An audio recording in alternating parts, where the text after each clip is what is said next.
videos from my last 3 sessions up, so you guys go on. All right. So Burhan 11, explain to us how you're losing on Great Britain, all Great Britain, New Zealand. Like, what is it that you're doing that's causing you to lose? All right.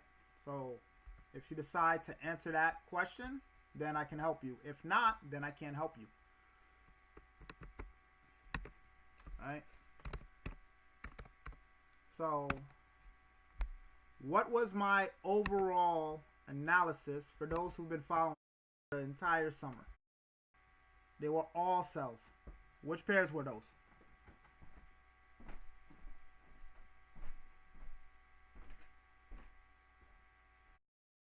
July is over.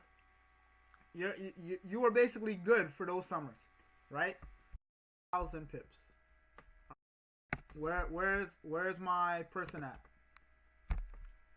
And I'm glad everybody's watching this. So I was entering MACD crossover happen. I mean zero line, and when it was finished, the bearish flag and then sell. Okay, so Burhan 11. That's not a clear explanation of the breakdown of why you're losing. All right. I can't do anything with that information. I said exactly when did you enter the trade, right? So I'm on Great Britain odd. So if I say I'm losing on Great Britain odd, all right, boom, I'm in a sell. So this is my impulse. This is my flag. This bearish flag that's forming right here, right? And I've been explaining this over the last several sessions, specifically, even back then when I told you guys to sell.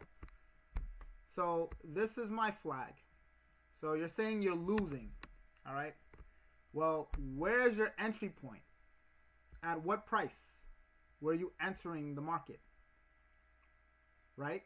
What price were you entering the market? Because if this flag was forming here, at no time should you have entered a sell. At no time should you have entered a sell, all right? If you entered on one of these new flags here, right, I could understand maybe here that 1 hour probably utilized the 30-minute. So you would have probably got in somewhere around here. Again, it didn't drop significantly. It dropped 50 pips. So at 50 pips, you should at least covered 15, 20, 30 pips. But I need to understand, where did you enter for your trade? On what flag? What time frame were you analyzing? Right? You see, it's not just enough that, oh, I'm using the MACD, I enter with the zero line crossover. That's not enough information. And this is why I always tell you guys, an indicator is not useful unless you truly understand how it works.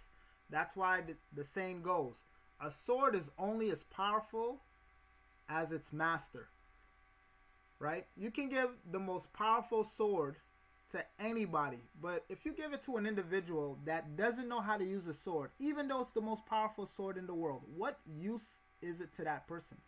So you're saying I entered MACD crossover, it happened, zero line, and then bearish flag, and then I sell. All right, but again, where exactly did you sell at? What was your entry point? What were you looking at? What was the time frame that you were entering the market? You have to factor in all of that. You entered the last flag. All right. So this is a flag that's forming right now. Right? So I'm on the 4 hour. This is a flag that's forming right now. This flag has been forming since July 16th. So that's still not enough information. I need price point. All right, Burhan. So in the 15-minute time frame. All right. So I'm gonna assume it's this flag right here. All right. I'm gonna assume it's this flag right here. So let's go on the 15-minute time frame. And I literally just talked about this. So again, when you trade on the smaller time frames, you have to realize that by operating on the smaller time frames, especially when utilizing indicators, they will have you jumping in earlier than you need to be. So if you were on the 15-minute, right? So I'm going to go over here and I'm going to be as transparent as possible. And if anybody sees that I'm cheating or something like that, let me know. So this flag, this entire flag right here, started on the 16th, right? Based on what you're saying, you entered on the last flag. This is the last flag, right? This flag started on July 16th. All right? July 16th, today is the 23rd. So the 16th, that means last Tuesday. All right? So let's go over all the MACD crossovers for the sell. We have one right here. Let's see. We have another right here. Right? Right there. We have another right here. Boom. Right? We have another right here. We have another right here. Right? And that wasn't a crossover. Alright? Does anybody else see any other crossovers that I might have missed? Let's go this one too. We got one right here. Right? This one right here. Anybody else see anything that I have missed, possibly missed? Remember, this is the last flag right here. 177065. 177065. So that's right around here.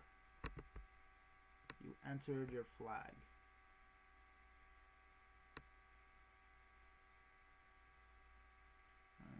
Right there, 167 right here. So I'm assuming you got in here, right? All right. So I'm assuming you got in here. Perfect. So this is what we're gonna do. 6, 7, 6, 5. Right there. Perfect. Actually, let's do this. So you got in right here. Based on information you told me. Alright, so we're going to use the replay button. So boom. Actually, I got to go on candlesticks.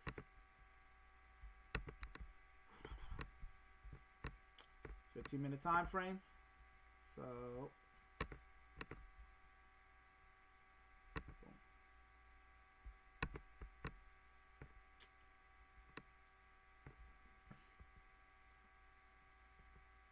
Right? So, right here. You got in at 177065. Alright? So replay. Alright? So you had your impulse. Then you had your flag being created. Now, again, I'm going to ask the people out there, what is my rule when you're analyzing a chart? Do you enter a trade on that time frame or do you go on a smaller time frame?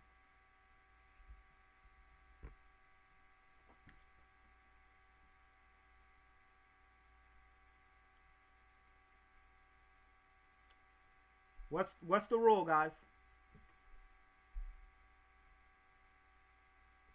You're not going to find those settings like that on your MT4. It's only on TradingView. Right? Depending on what broker you have, all MACDs on brokers are different, right? So wait for a flag impulse. You go 2 times, right? So at least 1 or 2 time frames down, right? So Burham 11. Are you reading this? You hear what everybody's saying? Unanimously, 2 time frames down. So mistake number 1 is if you were taking a trade on the 15-minute time frame, you see this flag forming on the 15-minute. And I believe it because there's no way you can tell me you did this on the 1 hour, right? Because if you did this on the 1 hour and you went a time frame down or anything, like I said, you know, this flag over here it's barely begun to drop, right? If anything, it's starting to come down, but it barely began to drop. So 15 minute, correct? All right. So that's number one. If I'm going on the 15 minute, I want to utilize 5 minute, 1 minute. But again, this is dangerous territories. You got to be in and out. If you're going to identify flag or any type of patterns on the 15 minute or smaller time frame, you have to be in and out, guys.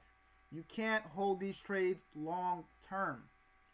These are not long term time frames. They're short term time frames. So you have to be in and out. All right? You have to be in and out. I'll say this one last time. You have to be in and out. If you're basing your analysis on a smaller time frame, and understand, when I say smaller time frame, anything really lower than the 4 hour is a small time frame. Anything, I'll go maybe 1 hour is a small time frame.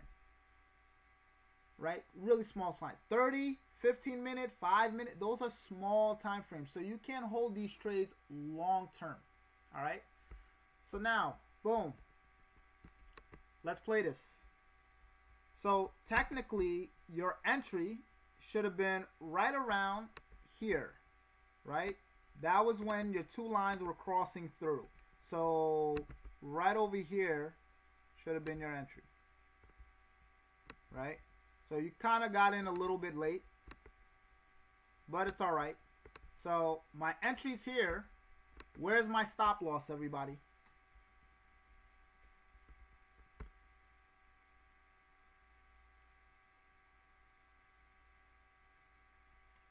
You can go Asia. So 1 or 2 time frames down. So if I'm on the 4 hour, I can utilize the 1 hour or the 30 minute. Either or. I've shown multiple examples. It doesn't matter. The point is, I gotta follow the rules though. So 30 minute, 1 hour, doesn't matter. That's where the whole 2 time frames down came from, right? You don't want to jump down no more than 2 time frames down. So my stop loss is here. Entry here. Right?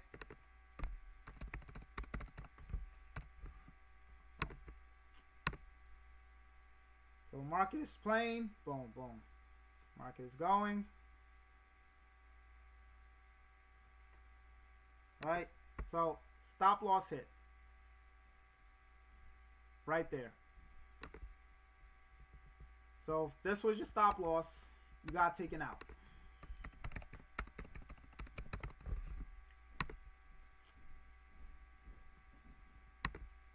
Again, your entry was here. This only dropped 34 pips. Right? 34 right there. So again, you got in at 177.66. 34 pips. So my question to you, Burham. All right? Burham 11, if you're still there. My question to you is, when you were up 34 pips, at what point did you say to yourself, let me move up my stop loss above my entry? I'm not saying this was the most profitable trade, but you should have, no, Shay, not even. He could have held, but at least stop loss should have definitely been above his entry to protect. So my question to you is, as what point do you move up your stop loss? You're up 30 pips, 34 pips. That's not bad, right? And then you have to consider where you're at in the market, right? So you're entering here. Remember, the market, Great Britain has dropped already. Great Britain, GA has dropped already 1,200 points. So now you also have to factor in, look where you're at on the higher time frames. That's why I always tell you guys, look at the higher time frames first, right? For those who have been with me, what is the 3 most important time frames? What's the 3 most important time frames?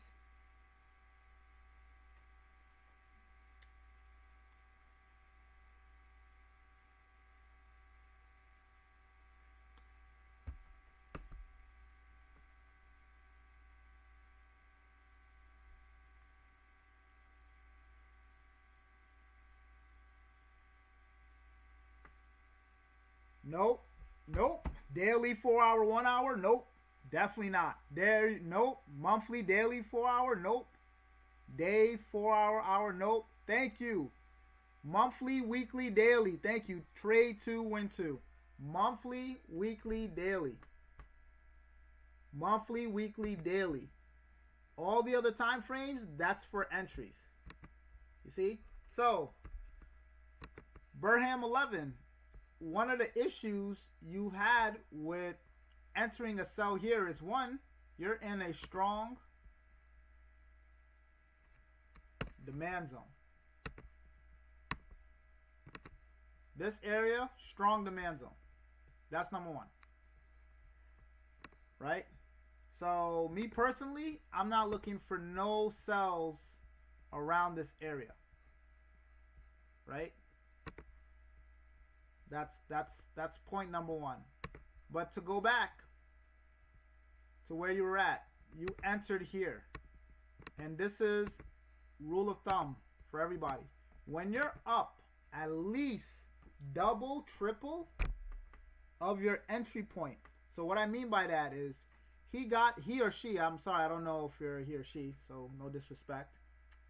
But you got in at 177.66. Right? 65, 66. You got in somewhere around here. You're up 30 pips, 34 pips. At that point, you should have at least protected 10, 15 pips. At least 10, 15 pips. This shouldn't have been a straight loss for you. It shouldn't have. That shouldn't have been a straight loss for you. And then secondly, again, if I was analyzing the 15-minute and I identify this flag, so I got my impulse, I got my bearish flag, I'm looking at the 5-minute, 1 minute for entry. So now, instead of entering here, my entry is over here. Right? But same thing, at the end of the day, this would have reversed on me. So instead of catching only 34 pips, I would have catched 47 pips. But this is the thing you guys have to realize. When you're up at least double, triple, so if I'm up at least 20, 30 pips, you got to protect that.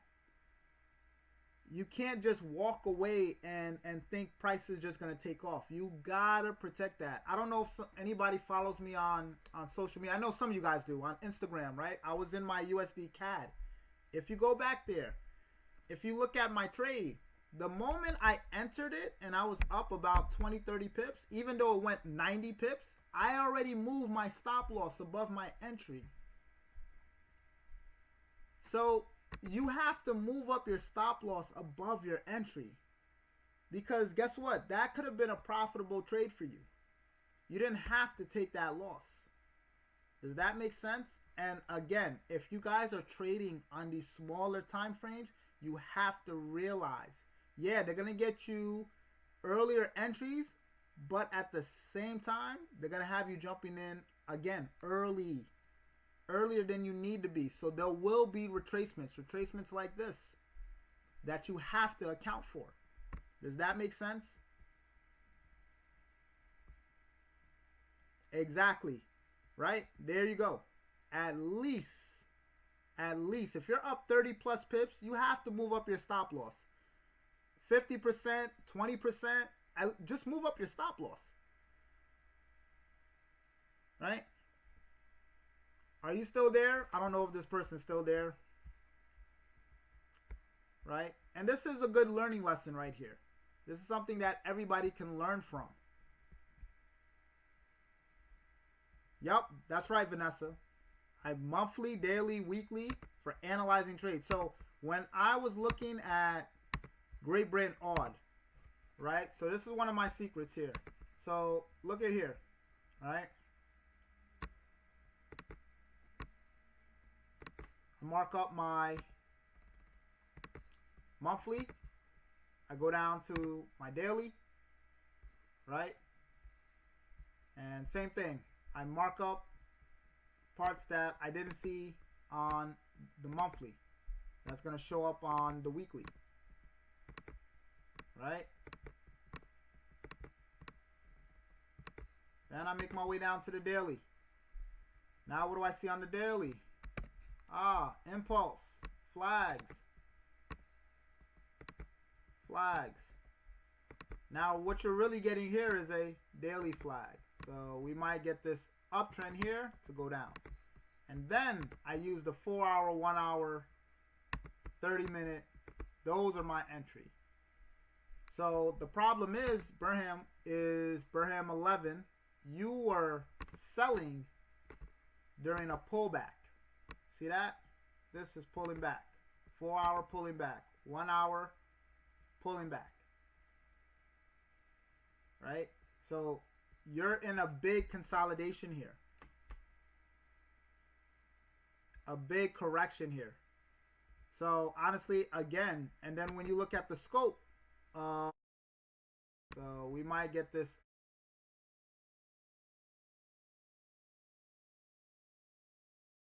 same time. They're gonna have you jumping in again early. Exactly, right? There's stop loss. That's right, Vanessa. I monthly, daily, weekly for analyzing trades. So when I was looking at Great Britain odd, right? So this is one of my secrets here. So look at here, right? I mark up my monthly. I go down to my daily, right? And same thing. I mark up parts that I didn't see on the monthly. That's going to show up on the weekly, right? Then I make my way down to the daily. Now what do I see on the daily? Impulse, flags. Now what you're really getting here is a daily flag. So we might get this uptrend here to go down. And then I use the 4 hour, 1 hour, 30 minute. Those are my entry. So the problem is Burham 11. You were selling during a pullback. See that? This is pulling back. 4 hour pulling back. 1 hour pulling back. Right? So you're in a big consolidation here. A big correction here. So honestly, again, and then when you look at the scope of the trade, when I look left here, what happened over here? Look at the big wicks. We talked about this last session. Strong reversal. So there's a good opportunity that this will shoot up. So not a good area to sell, right? So that's what I said. Never rely on an indicator independently and just think, oh, because it crossed over, MACD crossover, let me buy or sell, right? We got to do that. We got to factor this in when it makes sense the most. At the end of the day, you still have to do your due diligence. Am I selling in a proper area in the market? This is not a proper area in the market. I wouldn't have sold here, right? Until I see a flag like this based on the daily time frame. So we would have needed a few more days for this to pull back, right? So this pulling all the way back here, I'm not looking to sell this. Not at this point, because I see this big reversal right here. Then when I go on to smaller time frames, right, where all this is doing, as you can see on the 1 hour, 4 hour, this is crossing over. This is not a time to sell. So when you just jump all the way down to the 15 minute, it's easy to get caught up like that. It's very, very easy to get caught up like that. But even when you did, again, you had enough time on this bearish flag to secure some profits. There's no reason why you should have lost this trade. Honestly, you were up 34 pips. At 34 pips, you should have protected something. At 34 pips, you should have protected something. Make sense? Hopefully I didn't scare you away. Hopefully you're still paying attention. So, yeah, sometimes it does throw you out in the small reversals. And that's why you protect your profits. That's why you got to protect your profits. So, the rules still played out. They still worked. It still worked. But I can't... You were up 34 pips. Why did you lose that trade? You was up 34 pips. And I'm assuming you did the exact same thing with Great Britain, New Zealand. I'm just going to assume. Because usually when a person mess up on one chart, they use the same method on another chart. So I wouldn't be surprised if you got in on a sell here. Right? Got that. Got in on a sell here. Let this drop for 80 pips. And then you let it completely reverse on you for a 200 pip move. You were up 80 pips. I'm assuming. I'm guessing here. Because you're not talking in the chats. But you was up 80 pips. At 86 pips, you got to protect at least 30, 40, 20, something. But if you're just letting your trade run naked, then yeah, of course. And you have to understand, if you're going to swing trade, that's the whole point of swinging. Swing. It's going to go back and forth, back and forth. It's going to swing up. It's going to swing down. It's going to swing up. It's going to swing down. All right? So hopefully that was a good lesson. You got some nuggets out of that. You know what to do, what not to do, especially for a lot of you guys. Let's get back and let's finish this out. Again, we're running on another 2-hour session. I'm trying to get back to making these short again. Right?